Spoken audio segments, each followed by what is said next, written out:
یہ کہانی عام نہیں، یہ وقت کی گہرائیوں سے ابھرتی ایک ایسی داستان ہے جس نے دنیا کی سمت بدل دی۔ ایک ایسی سرزمین جہاں انسان نے تہذیب کے پہلے قدم رکھے، جہاں فلسفہ پیدا ہوا، جہاں محبت بھی تھی، جنگ بھی، جہاں تاج محل بھی بنا اور توپوں کی گھن گرج بھی سنائی دی۔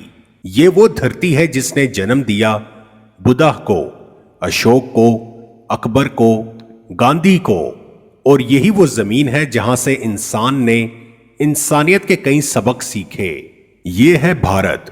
انڈیا ایک ایسی سرزمین ہے جس میں ہزاروں سالوں کی داستان چھپی ہے، ایک ایسی کہانی جو کبھی شان کی، کبھی زوال کی، کبھی امن کی تو کبھی خون کی کہانی بنی۔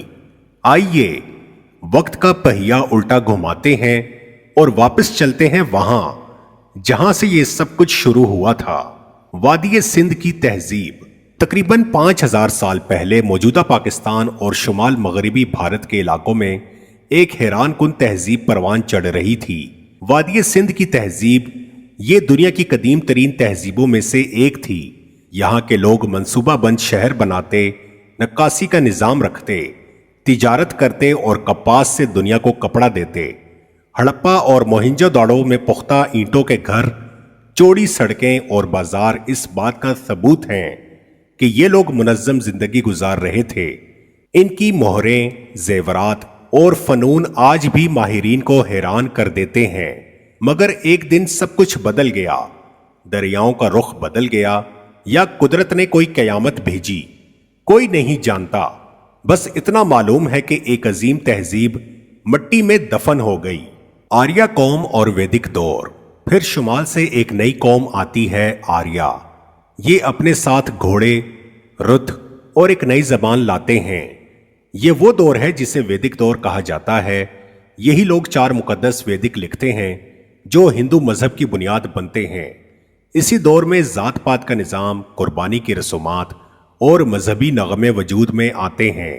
یہ چھوٹی چھوٹی ریاستوں میں بٹ جاتے ہیں مگر مذہب کے ذریعے ایک دوسرے سے جڑے رہتے ہیں۔ یہ دور روحانیت کا آغاز بھی تھا اور تقسیم کا بیج بھی۔ موریہ سلطنت اور اشوک اعظم۔ 321 قبل مسیح ایک شخص منظر عام پر آتا ہے، چندر گپت موریہ۔ وہ نندا خاندان کو شکست دے کر ایک متحد بھارت کی بنیاد رکھتا ہے۔ پھر اس سلطنت کا سب سے روشن چہرہ ابھرتا ہے، اشوک اعظم۔ اشوک جو شروع میں ایک خونخوار جنگجو تھا، مگر کلنگا کی جنگ میں ہزاروں لاشیں دیکھ کر اس کا دل بدل گیا۔ اس نے تلوار پھینک دی، بدھ مت قبول کیا اور امن کا پیغام پھیلانے لگا۔ اشوک کے ستون، کتبے اور احکامات آج بھی یاد دلاتے ہیں کہ ایک بادشاہ اگر چاہے تو خون کی نہیں، اخلاق کی حکومت بھی کر سکتا ہے۔ گپتا سلطنت کا سنہری دور۔ 320 عیسوی میں بھارت ایک نئے عروج پر پہنچتا ہے۔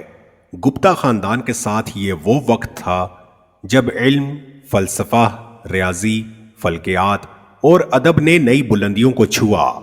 اسی دور میں صفر کا تصور سامنے آیا، سیاروں کی حرکت پر تحقیق ہوئی اور شعر و ادب میں سنسکرت کے شاہکار تخلیق ہوئے۔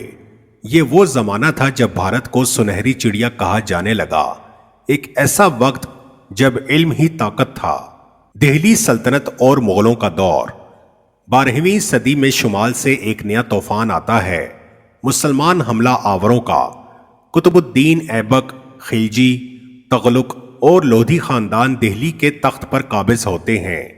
اسلامی فن تعمیر، فارسی زبان اور نظام حکومت پورے خطے میں پھیلتا ہے۔ اور پھر 1526 میں ایک نیا باب کھلتا ہے۔ بابر پانی پت کے میدان میں ابراہیم لودھی کو شکست دیتا ہے اور مغل سلطنت کی بنیاد رکھتا ہے۔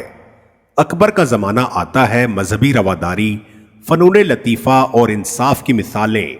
جہانگیر کا دربار، شاہ جہان کا تاج محل، اورنگزیب کی فتوحات، یہ سب بھارت کی تاریخ کے درخشاں اور تاریک پہلو ہیں۔ تاج محل صرف ایک مقبرہ نہیں بلکہ محبت کی وہ علامت ہے جو وقت کو بھی شکست دیتی ہے۔ مگر وقت آخر بدلتا ہے اور 1707 میں اورنگزیب کی وفات کے بعد سلطنت زوال کی طرف بڑھنے لگتی ہے۔ طاقت ٹوٹتی ہے، صوبے بغاوت کرتے ہیں اور مغل سلطنت ایک عظیم خواب بن کر رہ جاتی ہے۔ برطانوی راج، یہ کہانی ہے غلامی کے 200 سالوں کی۔ ایک ایسا وقت جب علم کی سرزمین پر زنجیریں ڈال دی گئیں، جب ایک کمپنی تاجر بن کر آئی مگر بادشاہ بن کر چھا گئی۔ 1757 پلاسی کی جنگ۔ برطانوی فوج اپنی قطاروں میں کھڑی ہے اور دوسری جانب نواب سراج الدولہ کے دستے۔ ایک گولی چلتی ہے اور برصغیر کی تقدیر بدل جاتی ہے۔ ایسٹ انڈیا کمپنی جیت جاتی ہے، ایک تاجر حکومت بن جاتی ہے، کمپنی زمینیں ہتھیاتی ہے، مقامی راجے و نواب ان کے قرضدار بن جاتے ہیں۔ انگریز نئے قوانین، نئے ٹیکس اور نیا عدالتی نظام لاتے ہیں، مگر انصاف صرف ان کے لیے ہوتا ہے۔ بنگال، مدراس، بمبئی سب کمپنی کے نقشے پر رنگ بھرنے لگتے ہیں۔ وہ ریل، ڈاک اور جدید تعلیم لاتے ہیں، مگر ان کے پیچھے مقصد ہے کنٹرول۔ نیا نظام ہندوستانیوں کو غلامی کے لیے تیار کرتا ہے۔ اسکولوں میں پڑھایا جاتا ہے کہ برطانوی تہذیب اعلیٰ ہے۔ غلامی ذہنوں میں اتاری جا رہی تھی، اور پھر 1857 آیا۔ میرٹھ کے سپاہی بغاوت کرتے ہیں، دہلی تک شعلے پھیل جاتے ہیں۔ بہادر شاہ ظفر ایک آخری امید بن کر ابھرتے ہیں، مگر توپوں، گولیوں اور سازشوں کے درمیان آزادی کی یہ پہلی جنگ دب جاتی ہے۔ دہلی جل اٹھتا ہے اور مغل سلطنت کا چراغ ہمیشہ کے لیے بجھ جاتا ہے۔ کمپنی کا راج ختم۔ اب ملکہ وکٹوریہ براہ راست بھارت کی ملکہ بن جاتی ہے۔ شاہی اعلان، ہندوستان اب تاج برطانیہ کا حصہ ہے۔ گورنر جنرل اب وائسرائے کہلاتا ہے۔ ہر صوبہ برطانیہ حکم کے تابع۔ نئی سڑکیں، ریلوے اور کالج بنتے ہیں، مگر مقامیوں کے لیے نہیں، انگریز افسران کی سہولت کے لیے۔ کمپنی نے سونا لوٹا، اب تاج والے اناج لوٹنے لگے۔ کسانوں سے جبرن کپاس اگوائی گئی، بچے سڑکوں پر دم توڑتے رہے، جبکہ گوداموں میں اناج انگریز فوج کے لیے محفوظ رکھا گیا۔ مگر غلامی ہمیشہ نہیں رہتی۔ بھارت کے لوگ جاگنے لگتے ہیں۔ اخبار، جلسے، شاعر، رہنما سب آواز بنتے ہیں۔ وطن کی مٹی گواہ رہنا جیسے نعرے گونجتے ہیں۔ گاندھی عدم تشدد کا پیغام دیتے ہیں۔ تلک، نہرو، بھگت سنگھ سب اپنے اپنے انداز میں بغاوت کی آگ بھڑکاتے ہیں۔ آزادی کی تحریک اور تقسیم ہند۔ 1885 میں انڈین نیشنل کانگریس وجود میں آتی ہے۔ 1906 میں مسلم لیگ بنتی ہے۔ گاندھی جی کا عدم تشدد، جلیان والا باغ کا خون اور ہندو مسلم اختلافات سب کچھ تاریخ کا حصہ بنتے ہیں۔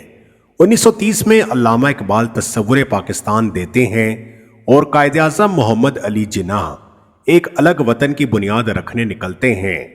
بالآخر 14 اگست 1947 پاکستان وجود میں آتا ہے اور 15 اگست بھارت آزاد ہوتا ہے۔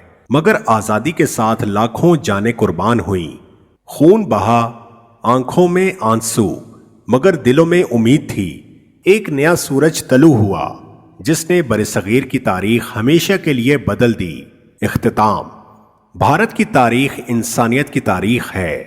یہ کہانی بتاتی ہے کہ طاقت آتی جاتی رہتی ہے، مگر علم، محبت اور ثقافت ہمیشہ زندہ رہتی ہے۔